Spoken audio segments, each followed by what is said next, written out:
Hello and welcome to the stream. Tonight we are playing Broken Sword Shadow of the Templars on PC. We'll be starting a brand new game from the beginning, seeing how far we can get tonight in the next hour and a half, I guess.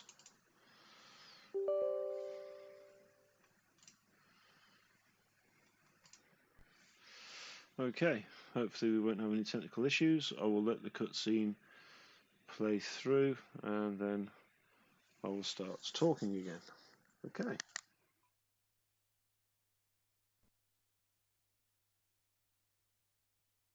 Paris in the fall, the last months of the year and the end of the millennium. The city holds many memories for me, of cafes, of music, of love, and of death.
As I picked myself up, all I could hear was the ceaseless drone of traffic. Life went on around me. But the explosion was to change my life forever.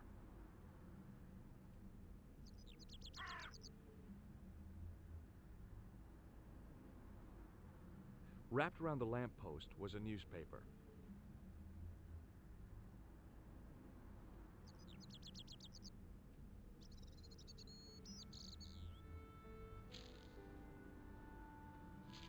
The leading article referred to the visit of a Nobel Prize winner from some unpronounceable Eastern European state.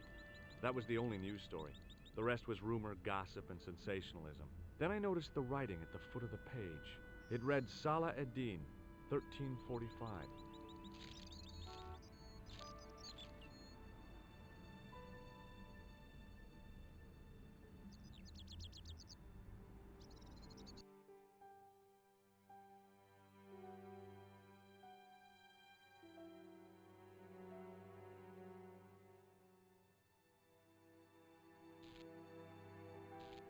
I needed a stiff drink, but I hated the taste of brandy.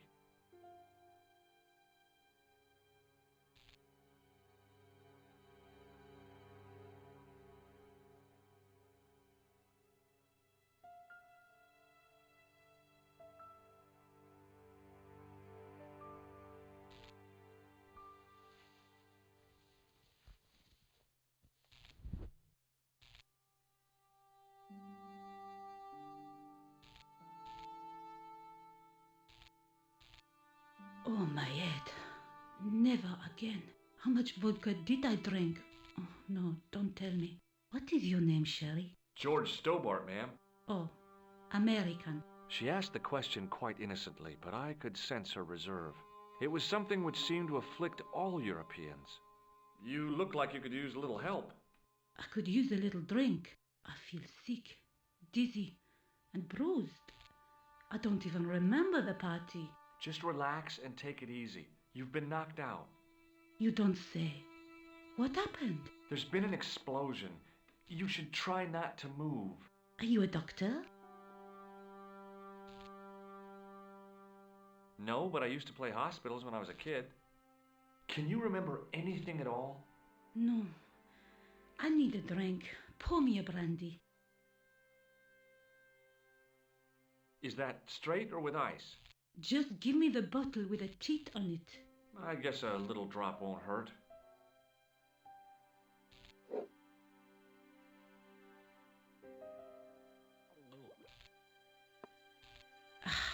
That's better. She knocked back the brandy as if it was water. I was glad I wasn't picking up the check. What about the old man? Is he dead? I think he might be. I've never seen a real-life corpse before, except for Grandmaman. That was different. She was family. Has he gone stiff? I shouldn't think so. He's only been dead a few minutes.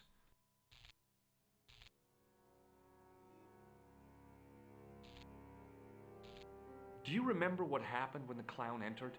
I remember that horrible tune he played all right. It was like a funeral dirge. I'd never liked accordion music either.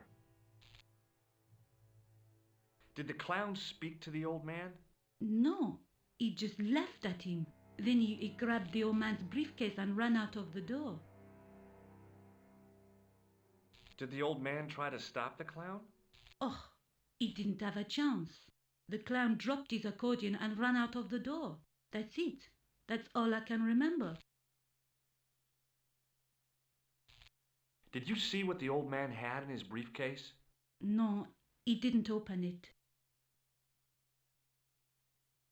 What did the old man do when the clown snatched his briefcase? Nothing. He just sat there like he was frozen.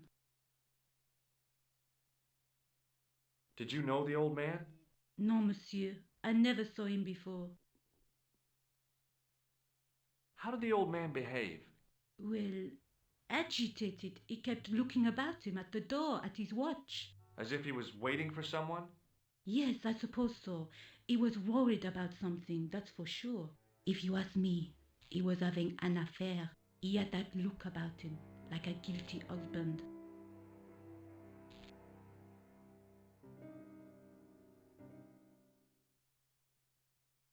Stay here, mademoiselle. I'm going to look around for evidence.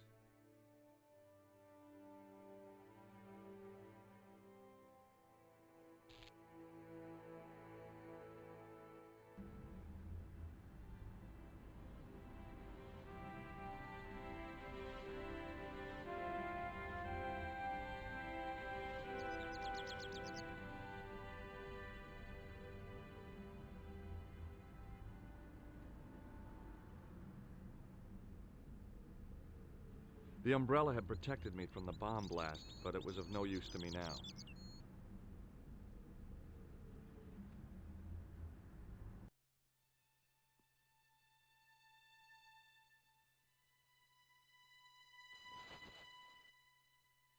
I tried not to meet his stare as I searched the dead man's pockets.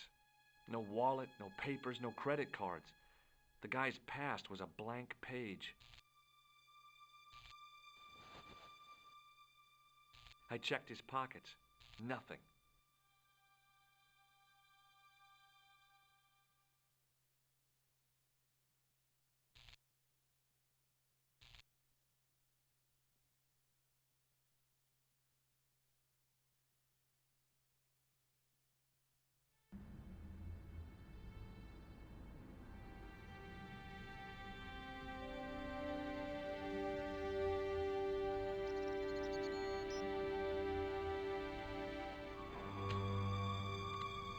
Freeze! Hold it, or right there. Whoa, don't shoot. I'm innocent. I'm an American. Can't make up your mind, huh? I demand to see the American consul. Drop your weapons and get down on the ground. Put that thing away, Sergeant Moo. I apologize, monsieur, but I cannot permit you to leave. Am I under arrest? Ah, no, I would simply like to ask you some questions. En avant, to the café, marche.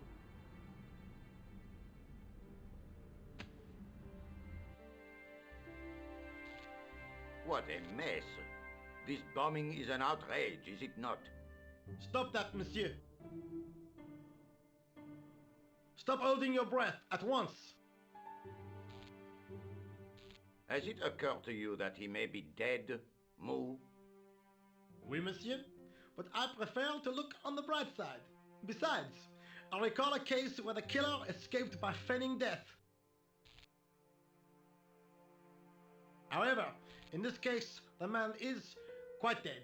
Clearly, the killer knew of his presence and... How many times have I warned you about premature extrapolation? All we know is that he is dead. It seemed reasonable to assume... A great detective assumes nothing. Take Maigret, for instance.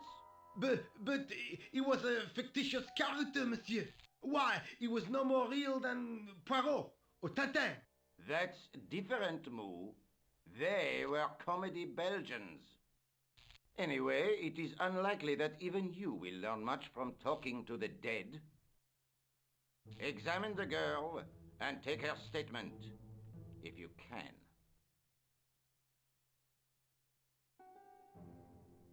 I doubt if she is in a fit state for questioning, monsieur. It smells to me as if she has been drinking. As I feared, we have stumbled upon a den of iniquity, Moo. Leave her to me, sir. I am used to handling drunken women. I do not doubt that for one moment. Et maintenant, to business.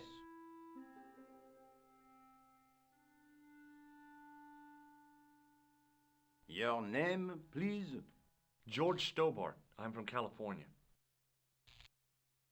And what brings you to Paris, Monsieur Stobart? Travel. I'm touring Europe. You chose well. The city is most beautiful at this time of year, no? Yeah, I guess so, apart from the bomb blasts. Were you in the vicinity of the cafe at the time of the explosion? Yeah, I was sitting out on the sidewalk. I was lucky I wasn't killed. The inspector passed over my remark with no reaction.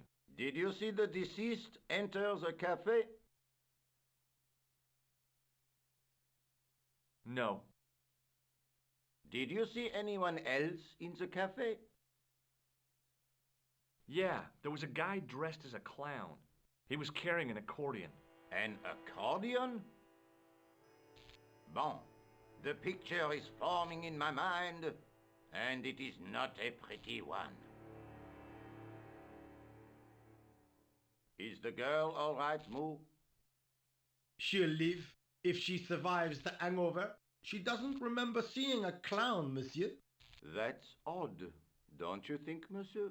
Who am I to believe, I wonder? Eh bien, I have heard enough. What do you mean? I am satisfied that you know nothing. You may leave. I hope this little incident does not spoil the rest of your vacation. What about my personal safety? Can't you at least give me some advice? What can I say? Stay alert and look out for suspicious characters. And don't cross the road until the little man shows green. Great advice. I honestly believe you are in no danger, monsieur. Should you remember anything of importance, please contact me. My card.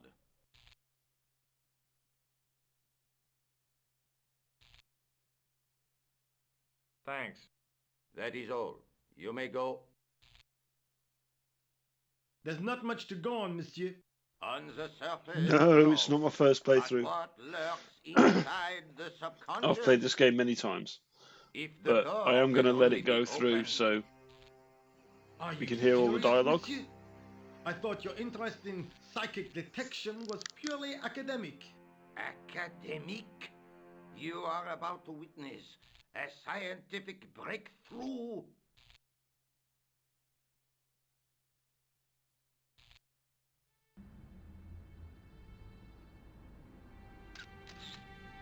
Yeah, they're great games.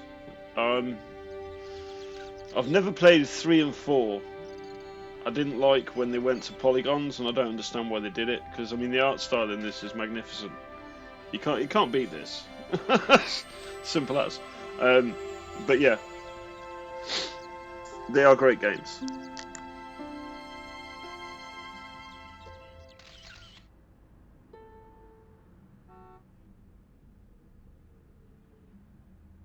The girl presented a confident but sullen mask to the world, an expression more suited to the face of a delinquent youth. Excuse me, mademoiselle?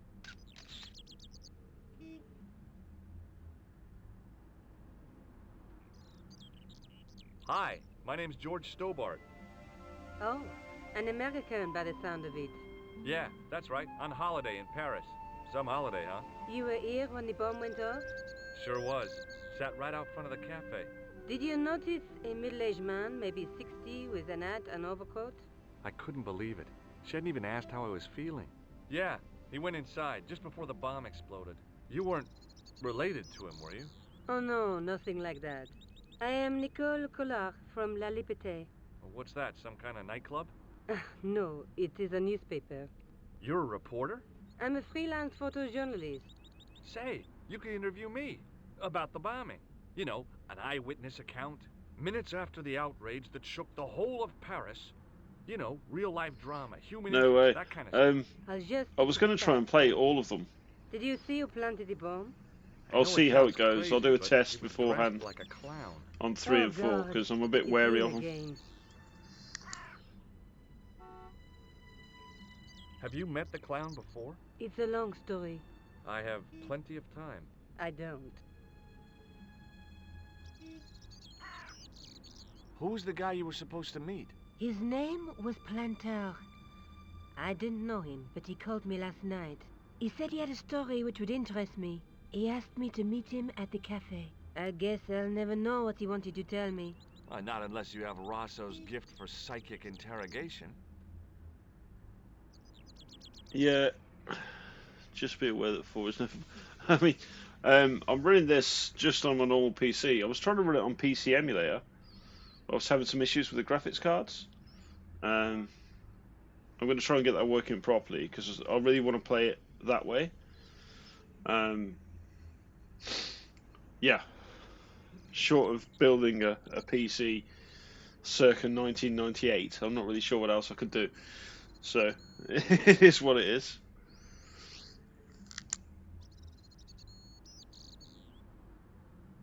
Why won't you tell me about this clown? Why do you want to get involved? Because he almost killed me. Isn't that reason enough? I guess so. Listen, I'll give you my phone number.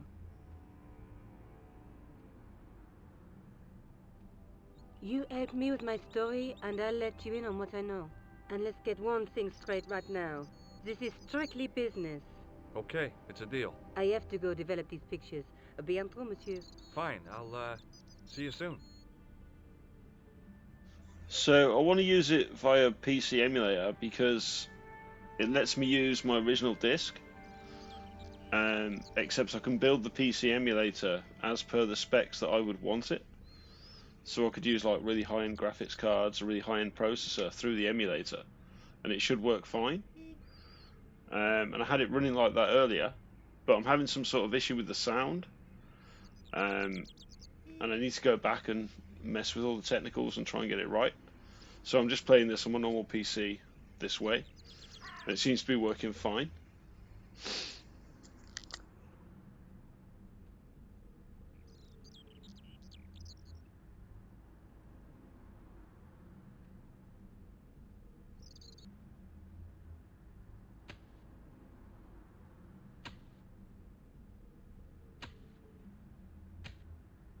The muscular workman wore a morose expression, like a silent warning to leave him to get on with his job.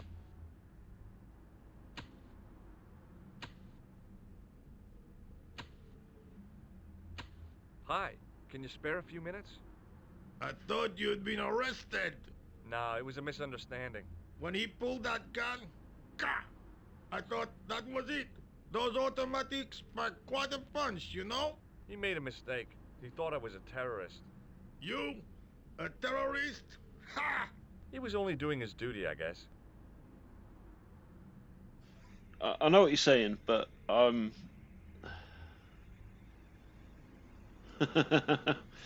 what you're saying, but I've got the original games, and I'm used to, I'm going back and sort of I remember booting them up through Windows 95 and Windows 98 later on. So I kind of wanted to do it like that. I don't know, nostalgia, I guess.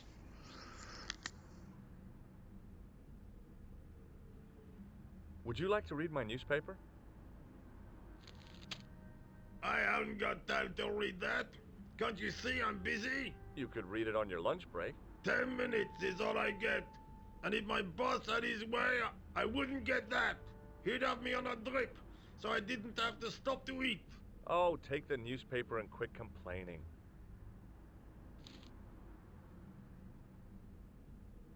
Bah! Look at this. Damn bleeding out liberals. Jah!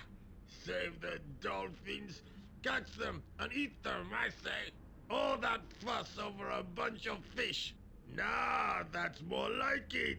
Look at the size of those. Like champagne bottle corks, no? Ah, what's this? Saladin running in the Prix de l'Arc de Triomphe. It's a racehorse? A horse? A legend. Bucephalus reborn, mon ami. Like a streak of lightning she is.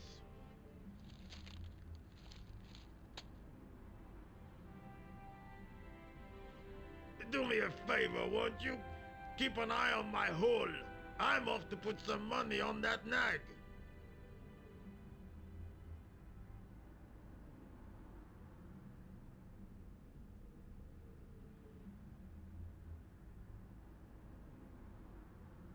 It was a battered metal toolbox.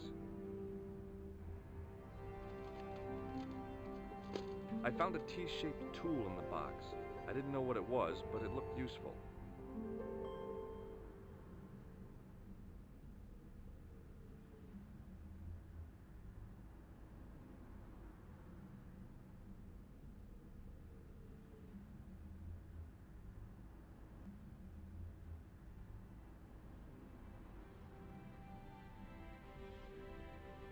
Yeah, I would agree with that order. 1, 2, 5, 3, and 4. Definitely 1, 2, and 5. I've never played 3 and 4, but I'm guessing you're probably right. I know that the graphics on those are weird, and to be honest, I will play them, but I'm not particularly looking forward to it.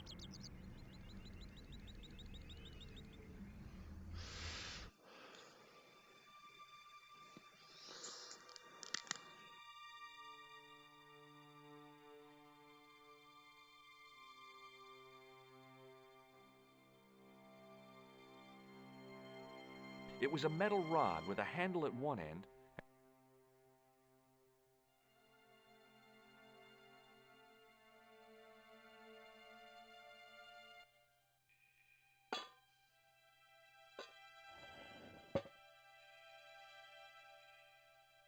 I lifted the cover to reveal what smelt like the entrance to a sewer.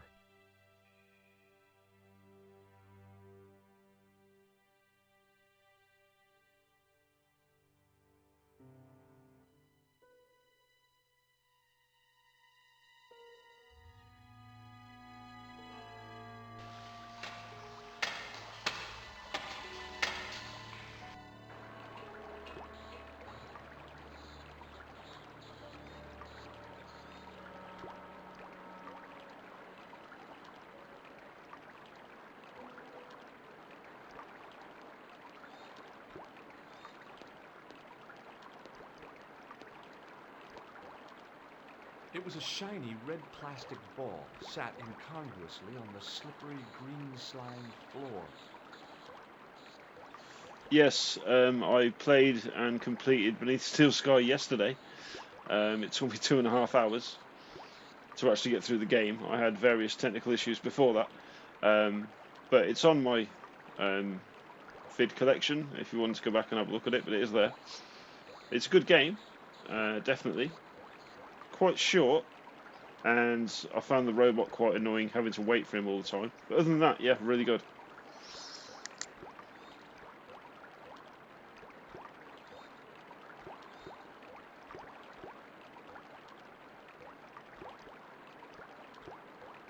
shiny red plastic.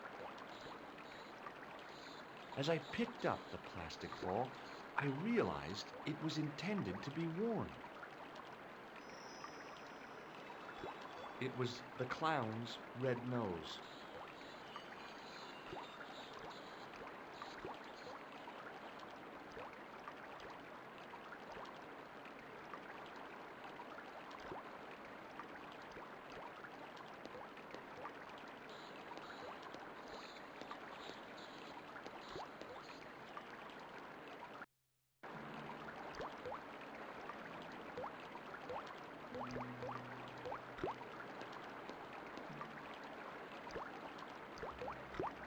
I scooped up the sodden tissue. It was cold and greasy, like breakfast leftovers.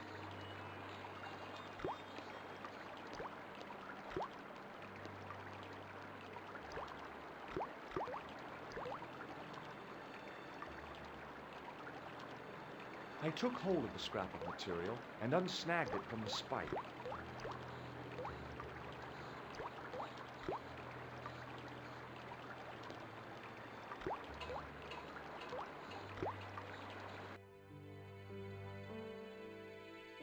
Hi there. Hold it right there, you sewer rat. I knew you'd come back, and now I've got you. What are you talking about? You're trespassing. Come out of there, immediately. That's what I'm trying to do. Give me your hand. Ha! You won't catch me with tricks like that. Keep your distance, monsieur. Okay, okay. Now, what were you looking for?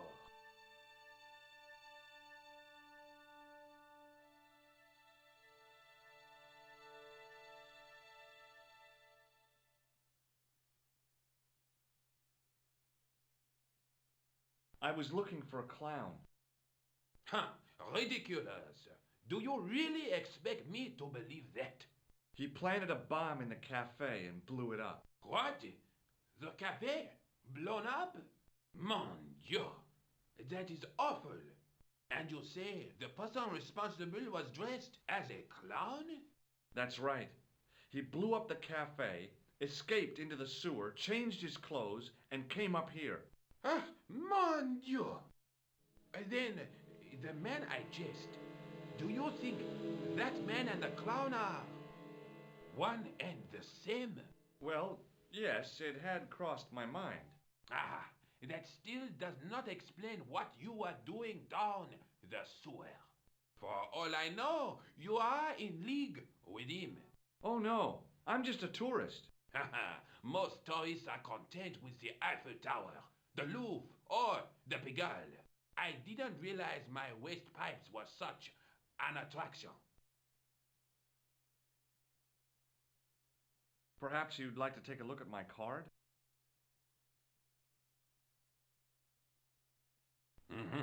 What is this? Inspector Augustin Rousseau? What does that say? Hominoid Division? A homicide. I think the ink's smudged. Then you are not a tourist. Okay, I'm not. I lied to you, and I'm sorry. Don't apologize, monsieur. You know, I had a feeling there was something different about you. It is your posture, your poise. Oh, yes. There is no mistaking the bearing of a disciplined man. And I should know. I was in the army, you know. When I was your age, I was fighting for my life in the African desert. How can I help you, Inspector? Let's start over from the beginning and tell it just like it was. Does this piece of material mean anything to you? That is the same cloth as the jacket I found. I'd recognize that pattern anywhere. Now, about the jacket you found. Do you have it here? No, monsieur. One of the sleeves was badly torn, so I sent it for repair. A pity, because otherwise it was a fine piece of quality tailoring. It had the tailor's name inside on the label. Where did you send the jacket? I gave it to an itinerant Romani seamstress. Just my luck. Was there anything in the jacket pockets? Not a sou. You know what I think? Do tell me. He changed out of the clown suit and cunningly disguised himself as an ordinary person. Looks like I'm up against a mastermind. What was the name on the label? It was a foreign name. Todrick, I think. Did you get the address? There wasn't one, monsieur. Only a telephone number. Well, I don't expect you to remember a phone number you've only seen once. 74 98 08 59. You're kidding. That's his phone number? Yes, that's it. A little trick with numbers that I learned in the desert. I was taught the technique by a Tuareg shaman. That's incredible. It comes in handy at the supermarket checkout. Do I get a reward? Honesty, monsieur, is its own reward. Then I'm glad I do not rely on honesty to pay the bills. I have to be going. Thanks to your help, the citizens of Paris can sleep a little easier tonight. Raymond, I was only doing my duty, monsieur. Good luck, Inspector. I hope you catch that killer soon. I'll let you out.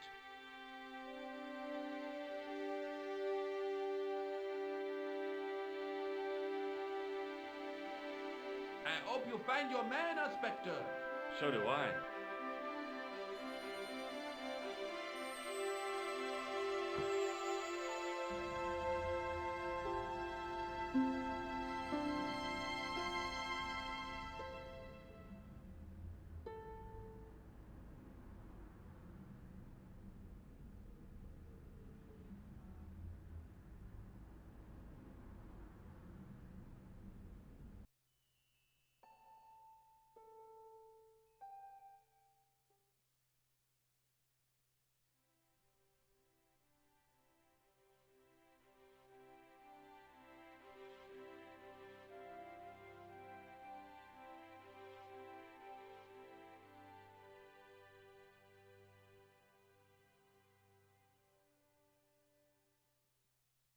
Bonjour, Kula. Oh, hi. It's George Stobart, the American at the cafe. Ah, oui. You said to call if I could help. Have you any news for me? You bet. I met a witness who spoke to the clown. And I know where the killer gets his suits. No kidding. Hey, I'm impressed. You are? Well, it wasn't easy. Look, why don't you come here to my apartment? Fine. Where do you live? 361 Rue Jarry. Okay, I'll come right over.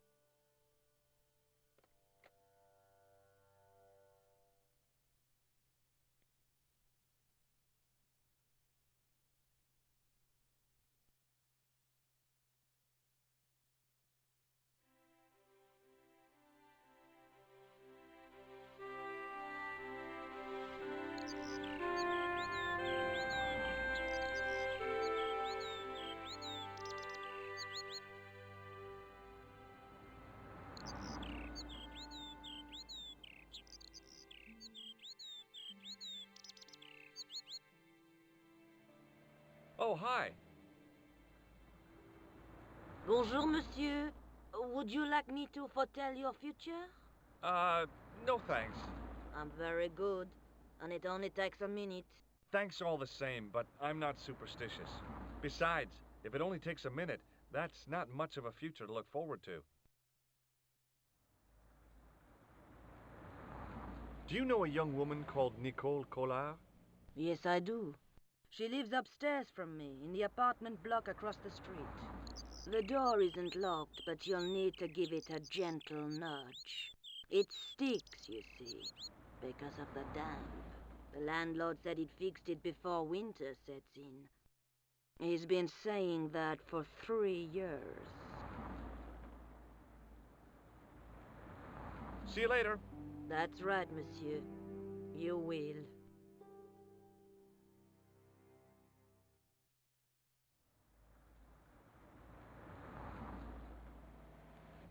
Remembering the flower seller's advice, I pushed the door gently just above the lock.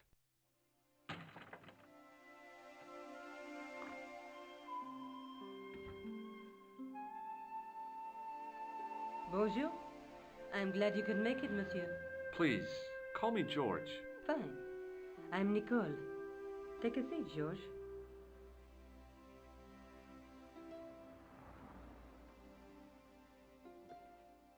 Eh bien? And what have you been up to? I've been exploring the sewers beneath the cafe. I thought I could smell something bad. The clown used the sewer to escape and to change out of his costume. I guess he was in a hurry. He left his jacket behind. And?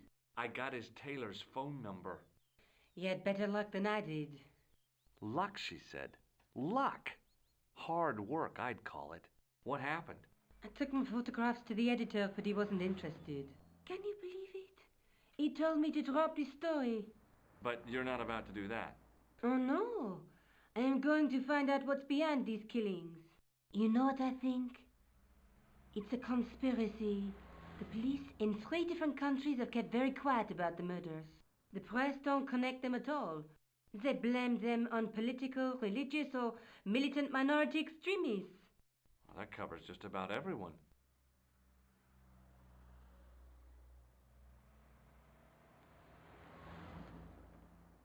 I found this false nose in the sewer.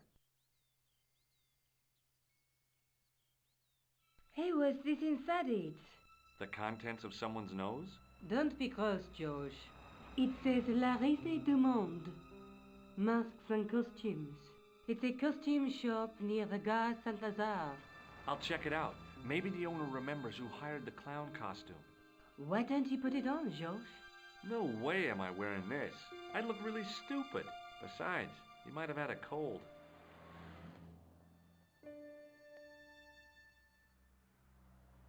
I found a piece of material near the cafe.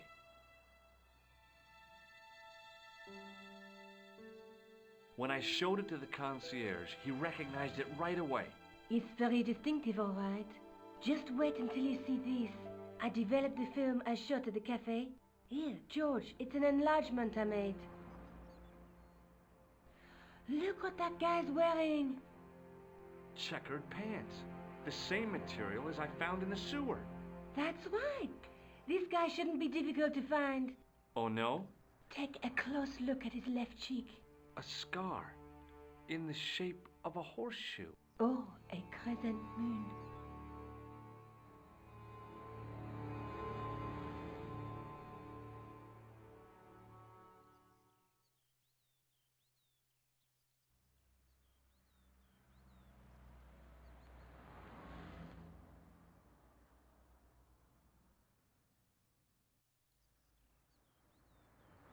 May I use your telephone?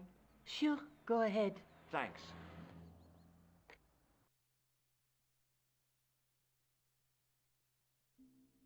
Hello?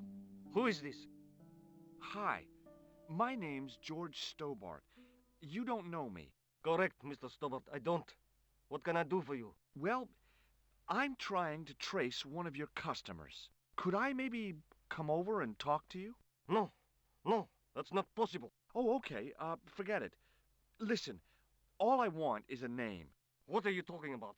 Who are you working for? I guess you might say I'm acting in the interests of truth and justice. Ah, thank God. I thought you were the police. There are innocent lives at stake, Mr. Todrick. Lives that you could save. You're collecting for charity, yes? No, I'm not. All I want from you is information. Go on. I'm listening.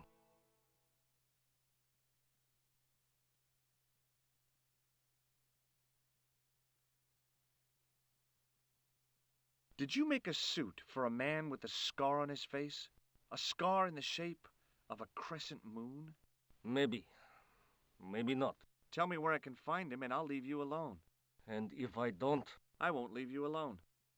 I can't tell you anything unless you give me his name.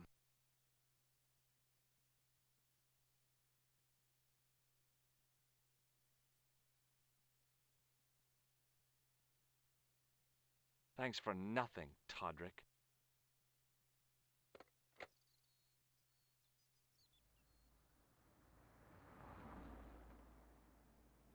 I'm going back out to search for that clown. Where? Well, I guess I could visit the costume shop. Good idea.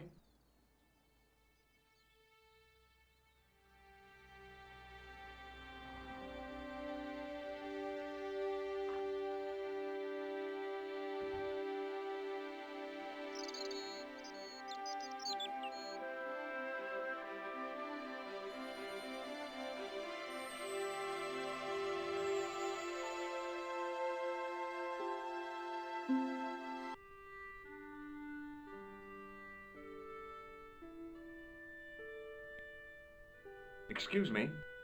Bonjour, monsieur. Please, come in. Welcome. Leave the mundane world behind. For in these four walls, fantasy is king.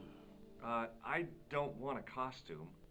Didn't you ever dress up when you were a child? Not that I remember. Incredible! You'll be telling me next that you never shared your elder sister's lingerie. I don't have a sister, and I think I'd look pretty silly in a brassiere. I just need some information. Of course. How can I help you? Does this dirty tissue mean anything to you? Let me smell that.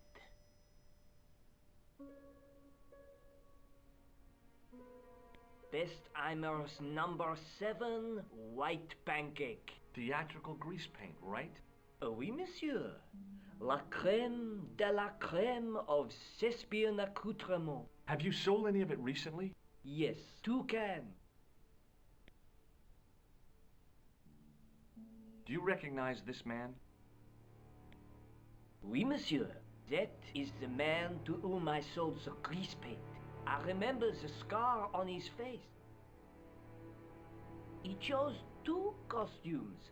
Bozo the clown and Seamus the pixie. A pixie? Very smart. Green silk with a taffeta lining. He gave me his name as Monsieur Khan.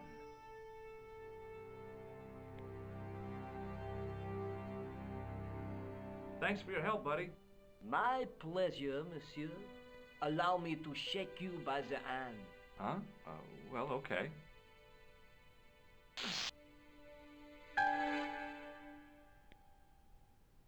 What are you trying to do, kill me? You did not find it amusing? I never saw the funny side of electroshock therapy. Eh bien, it is yours to keep. A gift? Do I need a license? No, but I give you a word of warning, monsieur. What? Remember to switch it off before you visit the toilet.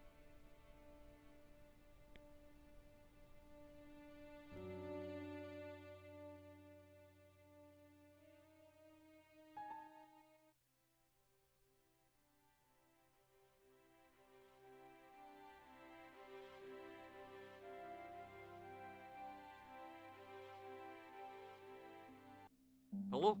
Who is this? Mr. Todrick? Oh, it's you again. What now? I found out the name of the guy I'm looking for. Is that so? Yeah, it's Khan. You know who I'm talking about, don't you? Yes, I delivered the suit to his hotel. The Hotel Ubu. I don't remember the room number. It was upstairs. The second room on the right-hand side of the corridor. Thanks, Todrick.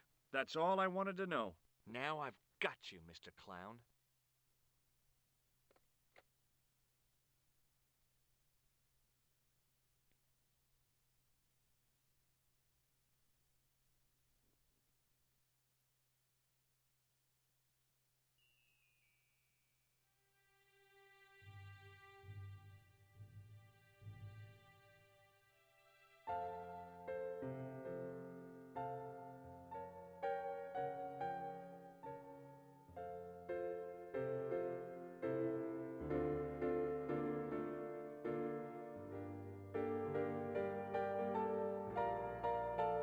Excusez-moi, monsieur. What?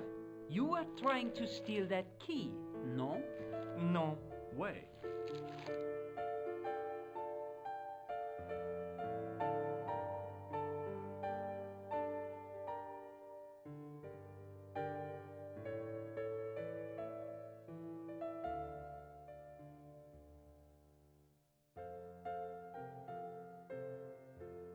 Hi there, ma'am. Well, hello. What can I do for you? I'm looking for a man. You disappoint me, my dear. For one foolish moment I thought... But never mind. Aren't you going to tell me your name? George. George Stobart, ma'am. How sweet! I once had a stable boy called George. I am Lady Piermont. The common reaction is to kneel and stutter, but it's not obligatory. A real lady? I mean, You're an honest-to-God aristocrat? Oh, I don't know about that. Few of my ancestors are honest, not even to God. I can trace my family back to the Normans, but don't let that intimidate you, George. Beneath that impressive pedigree, I'm just flesh and blood. The blood may be blue, but the flesh is the plump beef of old England, so to speak. You appear distracted, George. Is there any way I can help you?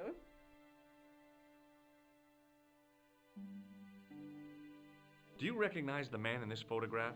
My God, it's him! That's Merlin! She represented everything I loved about the English.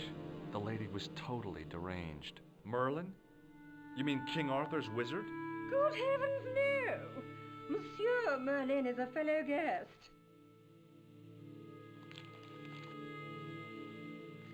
The man you know as Merlin is a fake. What do you mean, sweetie? He's a murderer. He also uses the name Khan. I am shocked, Mr. Stobart. Shaken. I took him to be a gentleman, a man of honor. Do you know, I'd rather like to assist you in stitching him up. Would you distract the clerk while I borrow a key? Are you asking me to aid you in a criminal act, darling? I guess I am. Good heavens, I must be dreaming. I don't think so, ma'am. Now tell me, why do you want to get into that room? I'm hoping it's the key to Merlin's room. Well, how can I refuse? I shouldn't think my feminine charms would be much use in this case, but a good dose of English arrogance might do the trick.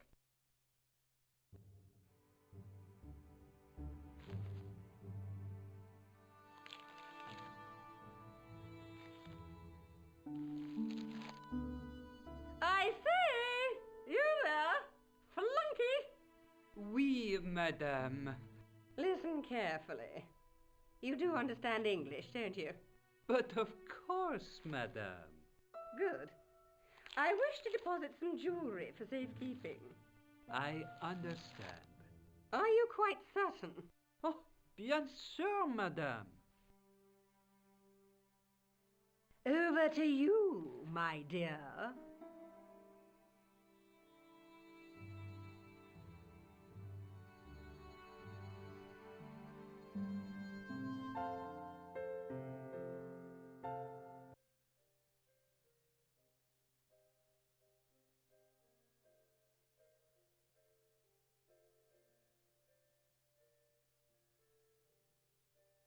Maybe it wasn't the right room, but this was the right key.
I had the kind of feeling in my stomach that would usually send me running to the bathroom.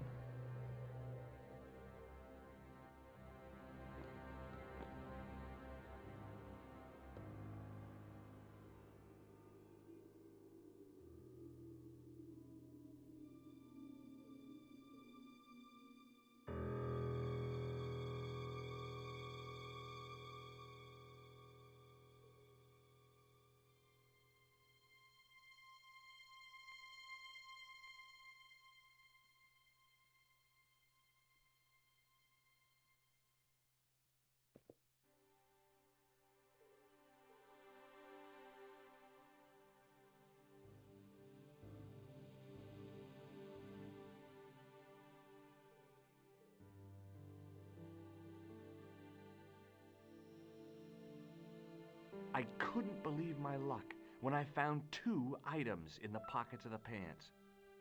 The first was an ordinary matchbook. No matches, no clues. The second was a pass card which read, Thomas Merlin, Gruber Electronics Corporation.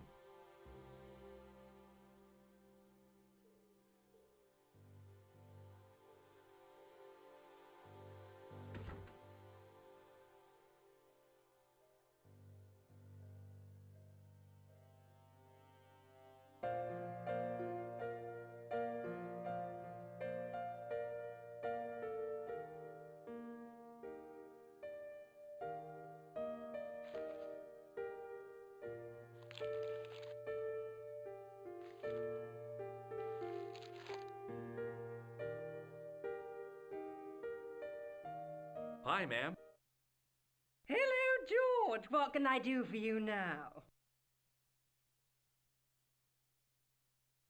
When did you last see Merlin? It was no more than an hour ago. He came downstairs and spoke to that clerk chappie. Something passed hands. I couldn't see what exactly. A briefcase? No, smaller than that. A bundle of papers, perhaps. The clerk put it in the hotel safe and Merlin went out. I found this pass in Merlin's room. So, that deceitful little man is passing himself off as an electrician, is he? Uh-huh. This guy probably has 1,000,000 faces.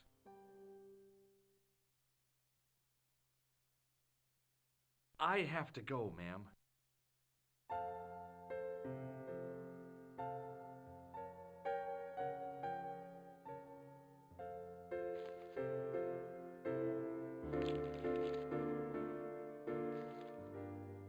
I want some information. Who are you? The police? I'm conducting a private investigation. Ah, I know only too well what you mean.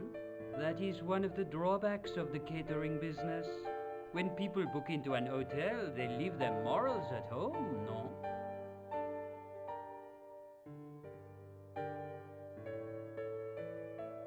I'd like to retrieve something from your safe. Ah, oui, monsieur. May I see some form of identification? Like what? A driving license, perhaps? I don't drive. Your passport? I don't have it with me. I could show you my operation scar. I'm sorry, monsieur. I must have some form of unique ID. You won't find a more unique ID than my scar. I'm sorry. I must insist on a more traditional identification. Rats. Does this pass mean anything to you? That is Monsieur Merlin's property. That's right. Merlin the murderer. I want to see what he's left in your safe. Impossible.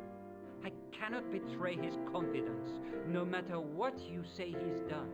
You're making a big mistake. Maybe. I can live with that. Thanks for your help, buddy.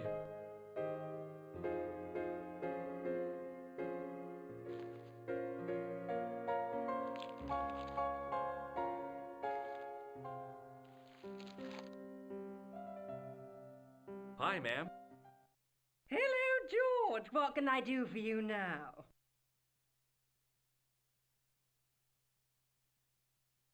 Would you like to keep Merlin's pass as a memento? No, darling. My broken heart is reminder enough. I showed the pass to the clerk, hoping he'd give me Merlin's papers, but he wouldn't buy it. He's too scared. I'll give him something to be scared of. Follow me, George!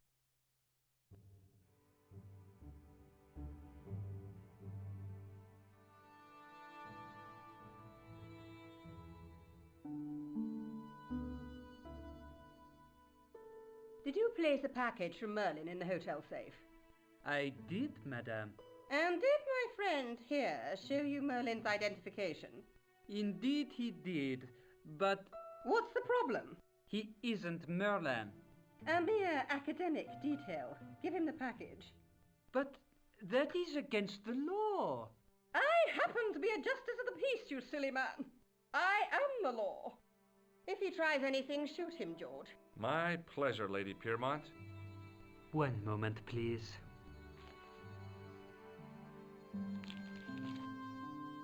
You know, I haven't enjoyed myself this much since Greenham Common. I don't know what I would have done without you, Lady Piermont. Voilà, monsieur. Le manuscrit de Monsieur Merlin. Thanks. How satisfying. An Anglo-American alliance that actually worked. The clerk had given me a tightly rolled sheet of parchment. I decided not to unroll it until I was safely back in Nico's apartment.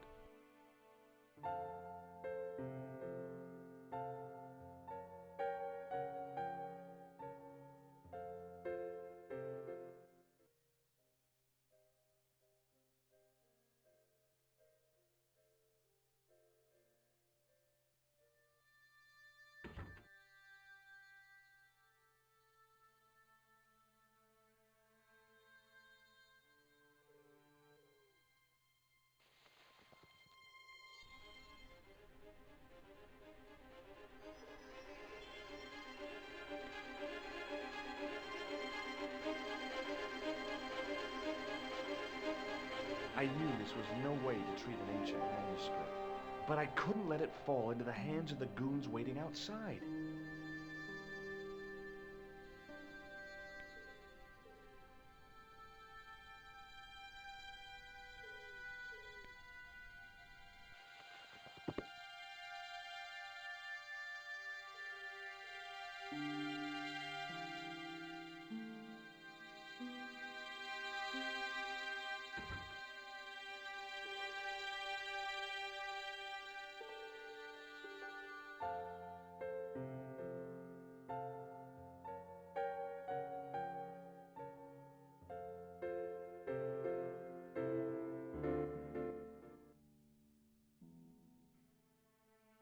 Just a minute, monsieur. What's your problem? No problem, if you cooperate. What do you want? Just a routine security check. Nothing to worry yourself about. Oh, well, all right. Search him, Flap. You bet. Hey, knock it off. Get off, you big ape. Nothing, Guido. Zilch. Our apologies, monsieur. What? I had to report you to the authorities. Round here, we are the authorities. You want I should break his arms? No. Let him go, Flap.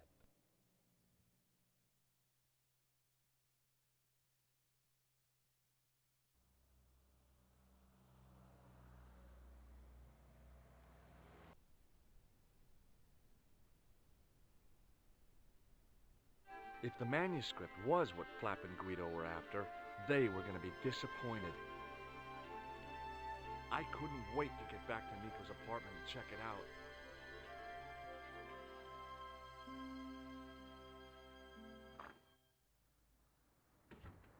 You're just not going to believe what I've found. It's not another part of the clown's costume, is it?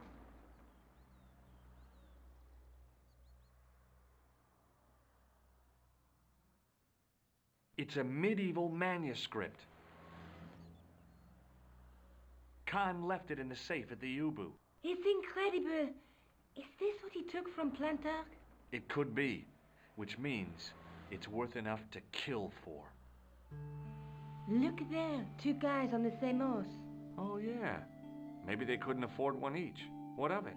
Have you ever heard of the Knights Templar? Their official seal was an image of two knights sharing a horse. Whatever this manuscript means, it's connected with the Templars. How come you know about these knights? I learned about them while writing an article on the Crusades.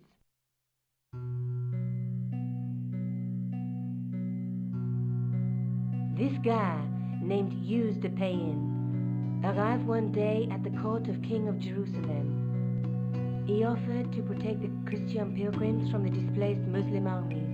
The king would be able to guarantee safe transit to Christians in the Holy Land. Safer journeys meant more pilgrims, and pilgrims meant trade and wealth. The Templars proved invaluable to the king as a mercenary army. It was said that they never asked how many the enemy numbered, just where they were.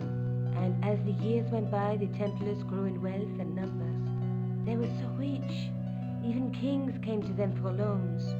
But at the height of their power, they fell foul of the King of France. He rounded them up and turned them over to the Inquisition. Thousands of Templars were subject to torture and confessed to heresy. Of course, at the hands of the Inquisition, there wasn't much they wouldn't confess to. The last Grand Master Jacques de Molay was burned alive. But the treasure of the Knights Templar was never found.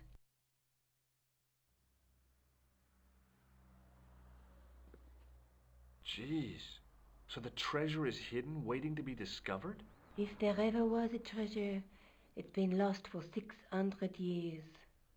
Anyway, we're supposed to be investigating a serial killer, not a medieval treasure trove. But maybe that's what the clown and his accomplices are after. Maybe this manuscript is the key. You'd better leave it here for safekeeping. Think about it, George. One guy's already died for it, as you said yourself. Besides, that parchment is fragile. Okay, I'm convinced. You keep hold of it.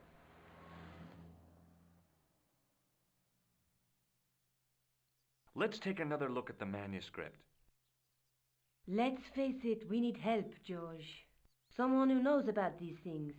Who do you suggest? Indiana Jones? I know a guy who specializes in medieval studies. His name is Lobinel. Huh. Some stuffy old fossil who gets horny over ancient relics, I suppose. Far from it. Andre isn't the stereotypical professor you have in mind. Where can I find this Lobino guy? At the Kroon Museum. I'll give you the address.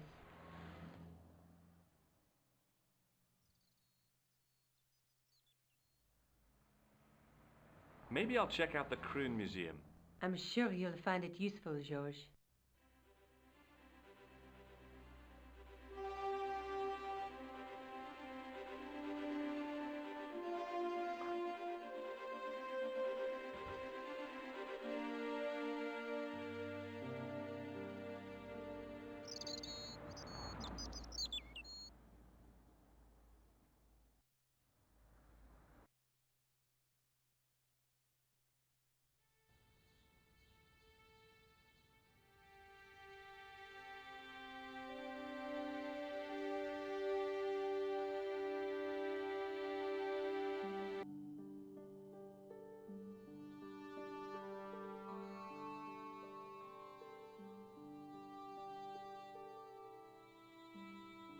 In the case was a spindly tripod, blackened with age and pitted with rust. It was identical to the tripod pictured on the manuscript. A notice identified it as 15th century from Western Ireland. It had been found in Loch Marn at the site of a Knights Templar preceptory. Ireland! What's that? This tripod was found in Ireland. I will have to ask you to keep your voice down. I'm sorry, I was excited.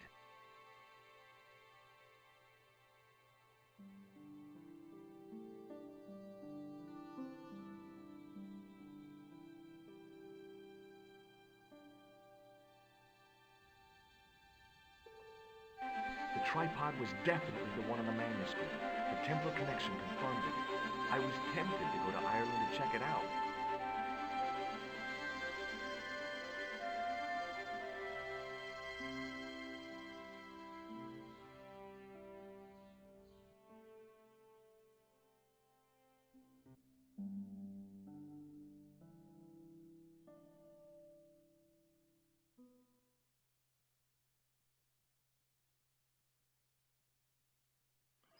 Oh, we've got to insert CD2. Okay.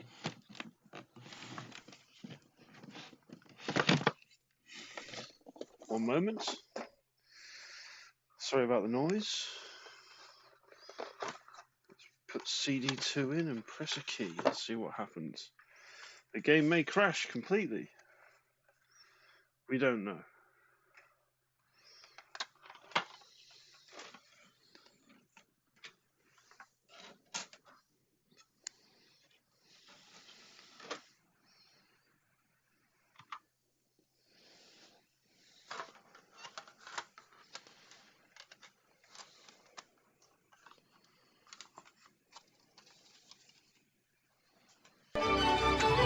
It didn't.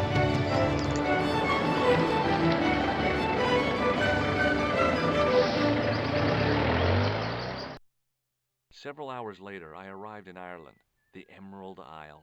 I'd been lucky to get a bus from Dublin to the tiny village of Lochmarn.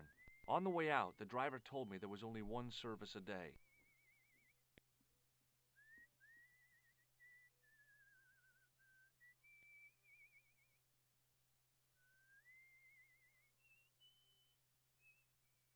Hi there. What? What's your name, kid? Who are you calling kid? Who the hell are you?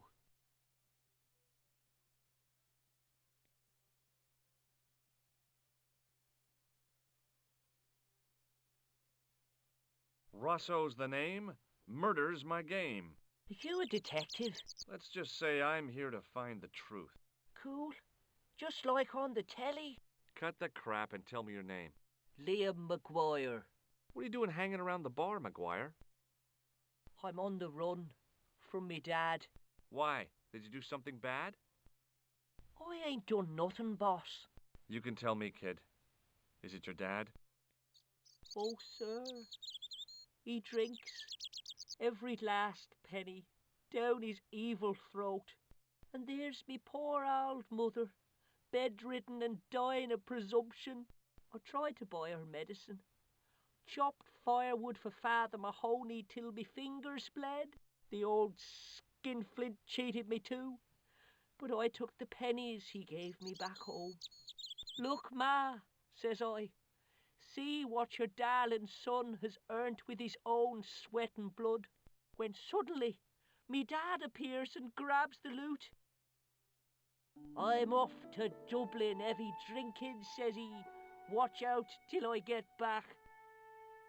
That's why I runned away. Something in the grin on his face told me he wasn't being strictly truthful. Compared to him, Huckleberry Finn was a candidate for Altar Boy of the Year. What can you tell me about the castle, McGuire? What do you want to know? Well, can I get inside? No, it's locked up. Does anyone live there? No, only... What? Oh, nothing. You know something about the castle you're not telling me, don't you? No. What is it you're covering up? Is it something you're scared of? I ain't scared of nothing. I'll give you one last chance to tell me about the castle. Oh, yeah? And what if I don't? Then I'm taking you back to school. Oh. There's a ghost. It's called the Phantom of Lochmarn. You're not telling me you believe in ghosts, are you? Mister, I seen it with me very own eyes. Last Tuesday night, I went up to see what that dig was about. I just reached the top of the wall when I hears this awful noise. What sort of noise? A horrible snuffling and snorting, like O'Brien's pig, only worse. It was coming from inside the castle.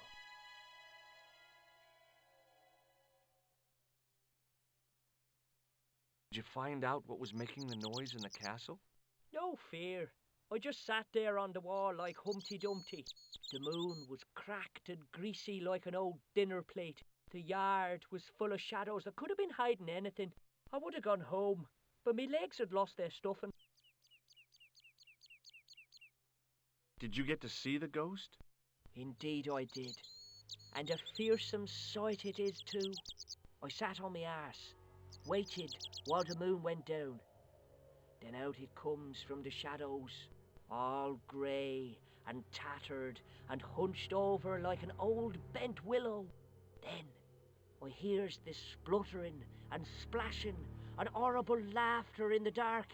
I was so scared. Why, I fell off the bloody wall. I'm sure there's a rational explanation for what you saw at the castle. There is. The bloody place is haunted. See you later, kid. Okay, mister.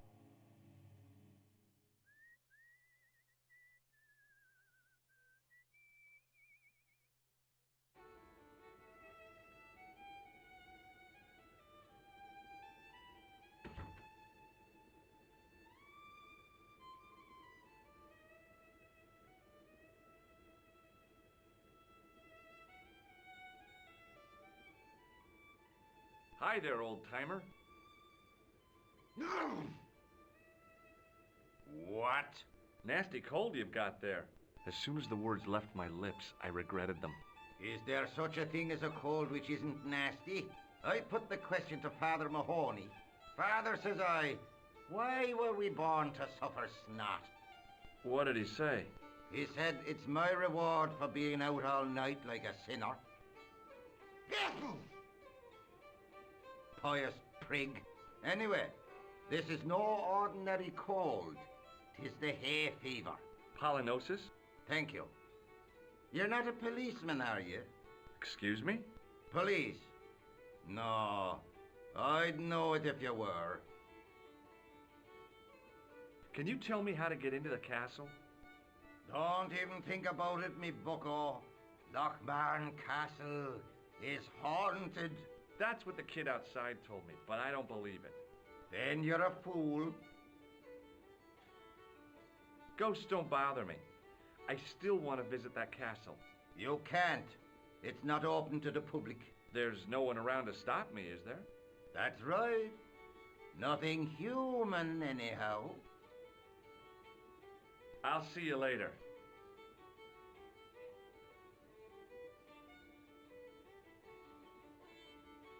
Hello there. My name's George Stobart. Pleased to meet you, I'm sure. I'm O'Brien. Can I help you?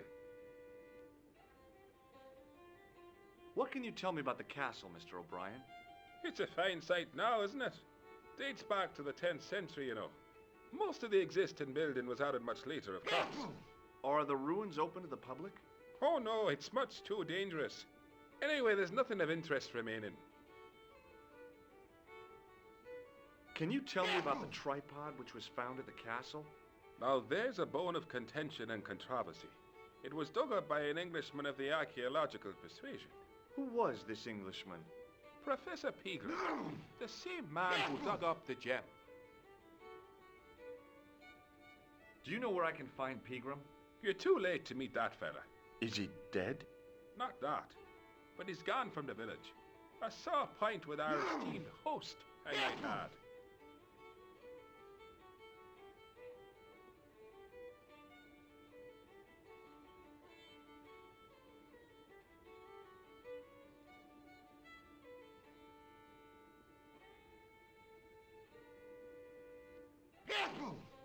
Do you know where Pegram has gone? I'm sorry, but I don't. He upped anchor in the dark and shipped out before the dawn. Why did he do that? Who knows? Guilty conscience or a secret assignation. Whatever the reason, he'll not be missed in Lochmar. Maybe now the fuss about the gem has died down, we can get back to normal. What can you tell me about the gem which Pegram found? Now there's a gem which should never have been taken. A man would have to be full of greed to covet that stone. What's your interest in the jewel? You're not a reporter, are you? Oh, no. Thank the Lord for that.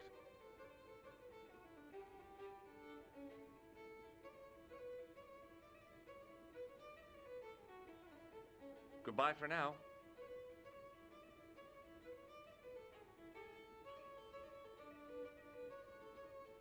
My name's George. Pleased to meet you, mister. My name's Fitzgerald.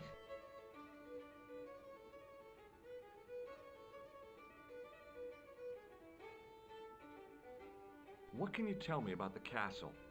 There's nothing there. Just an old ruin. How old? I really couldn't tell you. Do you know Professor Pegram?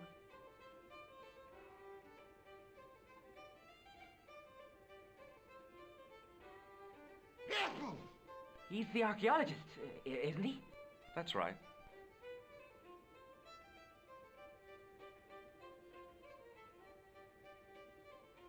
Did you work at Professor Pegram's dig? What gave you that idea?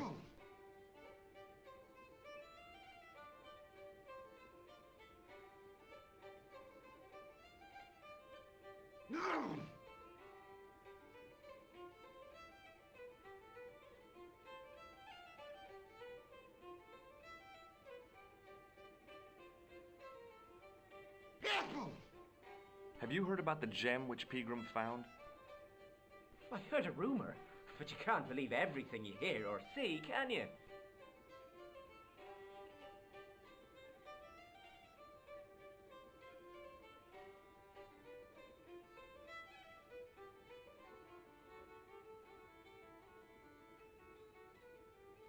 See you later.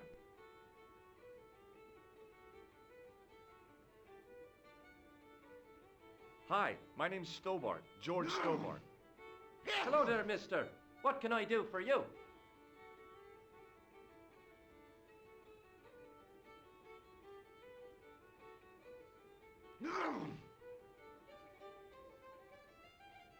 Can you tell me anything about the castle on the hill?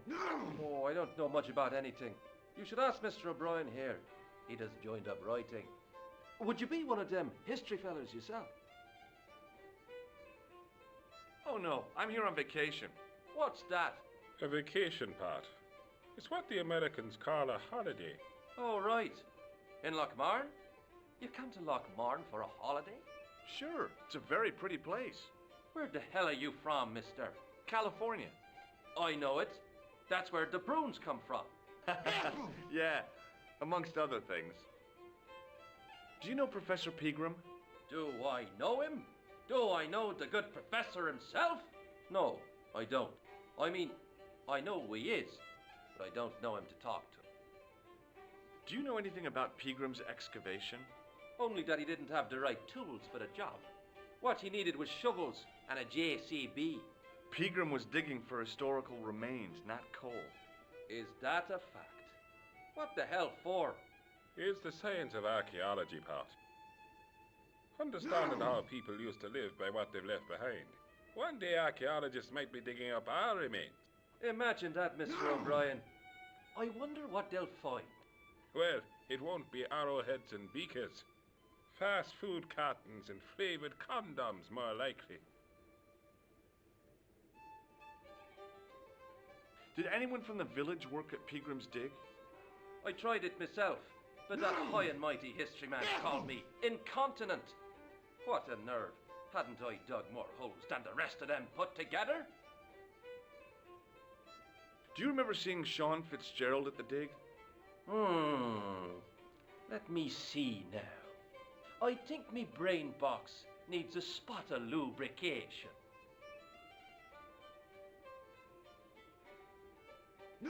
Can I buy you a drink? You most certainly can. Give me a drink for my friend here. Who, Doyle? Has he conned you into buying for him? Shame on you, Patrick. Same again? Just a point this time, Michael.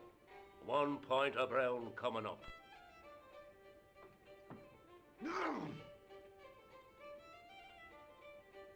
Do you remember Sean Fitzgerald now?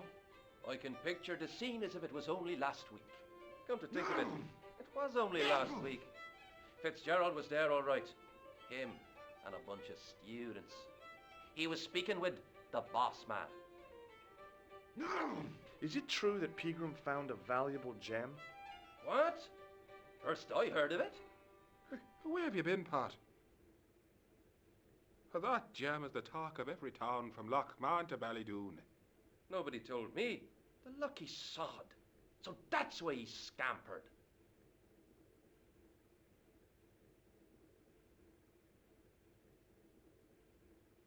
Bye for now.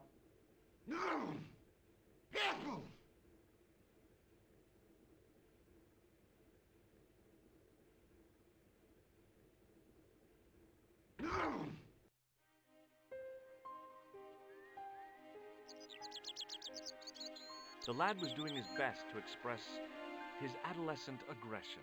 His effort was somewhat diminished by the fringe of milk on his lightly feathered upper lip.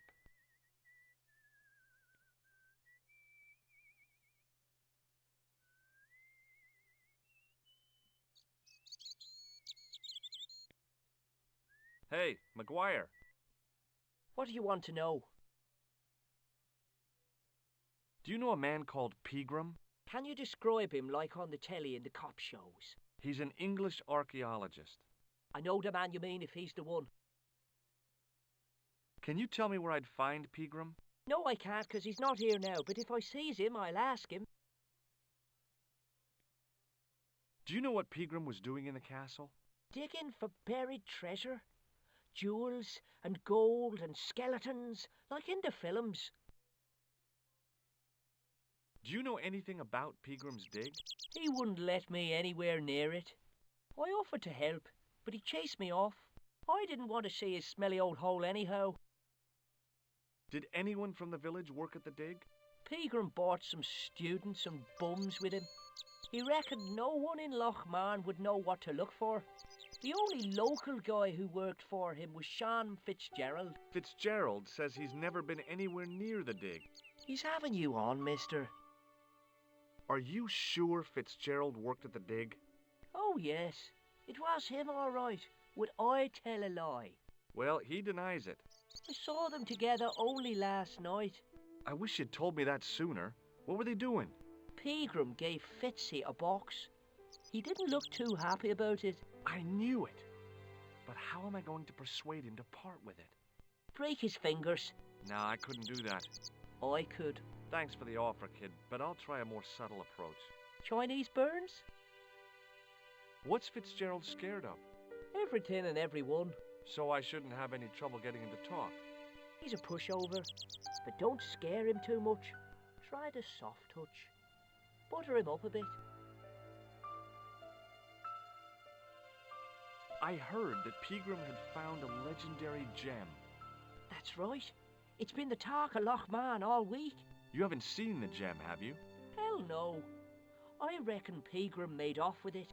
If I was him, I'd go to Amsterdam, chop it up and sell it. He could be living the life of Riley instead of digging holes. See you later, kid. Okay, mister.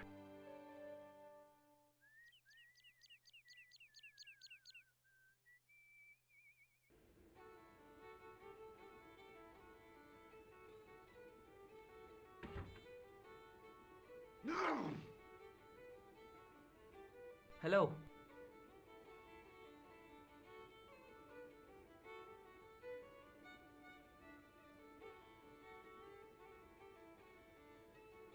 McGuire says he saw you working at the dig. What's more, he saw you talking with Pegram.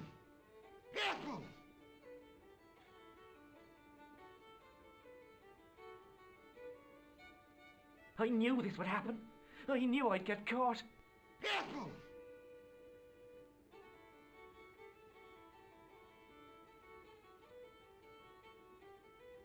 Where can I find Professor Pegram?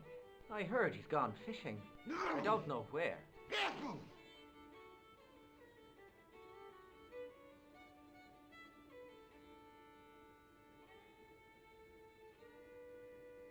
Doyle told me you definitely worked at the dig. He's seen you there. You might as well admit it. Just my luck. Grasped up by a delinquent and a dimwit. I need to talk to Professor Pegram, if he's still alive. What do you mean? Is he in danger? Yeah, you too, if I'm right. You're not from the Social Security. Hell no. What makes you think that?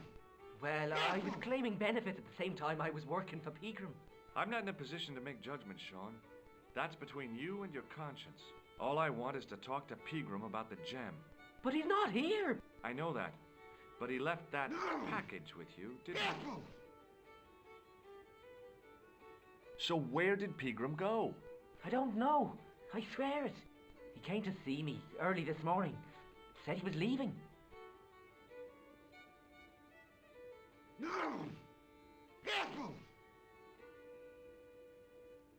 He asked me to give this package to a guy called Marquet.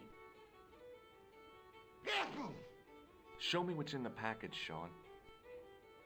I can't do that. Why not? I promised the professor. So what?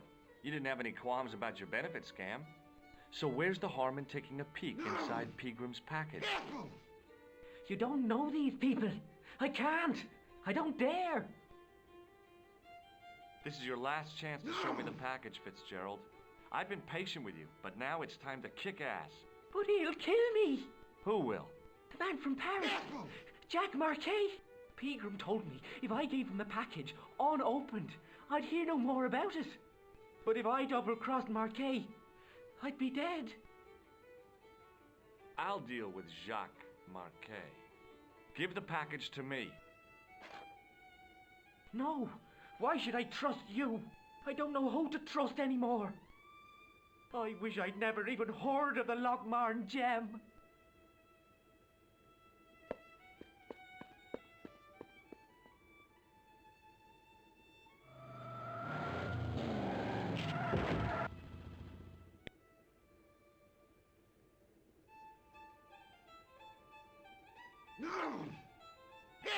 Hey, I just seen a big red. Get out of here, Maguire. Come back when you're old enough. What's the lad howling about? A big red sports car. Sean Fitzgerald's been runned over. Get out! Noisy little tyke. Maybe you should send out some medicinal brandy, Michael. Oh, yes? And who's going to pay for it? Not me. Me too, neither.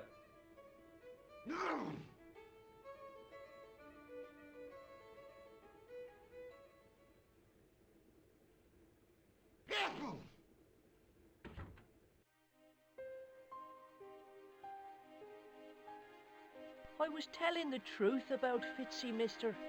Okay, calm down. Now tell me what happened. I was standing here, minding me own business, when I saw this beautiful red sports car coming up over the hill. Would you look at that, says I, and I going over to take a closer look. Next thing, Fitzy comes tearing out of the pub and nearly knocks me on my ass, when the car just flies at him. It was too fast for poor old Fitzy, and hit him an awful wallop. He goes flying up on top. Jesus, says I thought he was a goner. Next thing, the driver hops out, and I couldn't believe my eyes.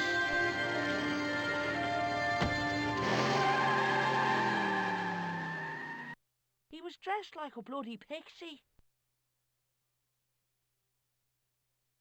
Did this pixie have a scar on his cheek? I couldn't see. He was wearing a stupid mask. Are you a special agent?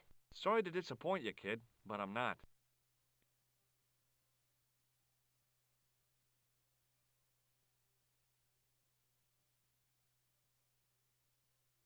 Did Fitzgerald drop anything when he was hit? I didn't see. It all happened so fast.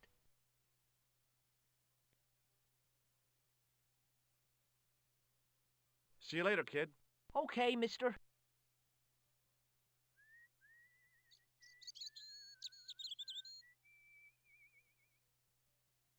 I pushed the switch down, but in doing so it snapped off in my hand.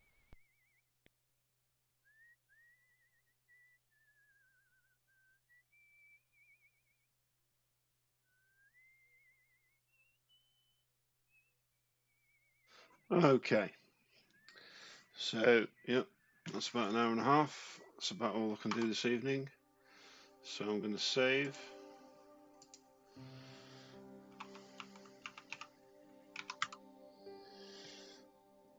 Okay. So yeah, we've done the first start of the adventure of Broken Sword, Shadow of the Templars. We'll come back tomorrow and continue, and we'll see how far we can get. Hopefully a bit further. There's quite a bit more to this game to do, but yeah, we'll get through it, and then it's on to Broken Sword 2. So I hope you come back and watch again. If you enjoyed watching this evening, like, comment and subscribe. Thanks guys.